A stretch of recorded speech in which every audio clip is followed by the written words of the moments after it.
होली में आप सबों का स्वागत है हमारे ब्लॉग में।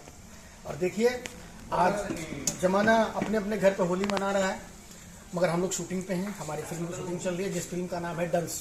इसके डायरेक्टर है धीरज ठाकुर जी, हीरो खेसारी लाल यादव जी। और वही बहुत ही खुशी होती है ये सोचकर कि हम रोजी पे रोजा खोल रहे हैं, तो बड़ा अच्छा लगता है कि त्योहार हमारे लिए काम है। माय क्वेश्चन,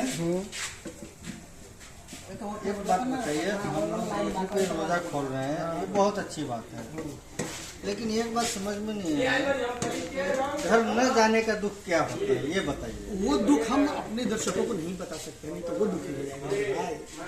वो दुख हम झेल लेंगे। हम दुनिया को इसलिए हंसाते हैं कि ऐसा न लगे कि कोई मेरे जैसा शख्स बचे। इतने में अपनों को भूल गए हैं।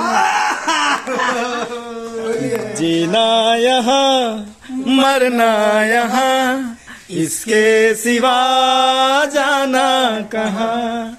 जी चाहे जब हमको आवाज दो, हम हैं यहीं तुम हैं जहाँ, अपने लिए दोनों जहाँ, इसके सिवा जाना कहाँ। Happy Holi, happy Holi brother and enjoy. Safety से होली खेलिएगा, चोट न लगे किसी को। पानी ऐसे फेंके कि ना नहीं याद आ जाए। Thank you, love you all.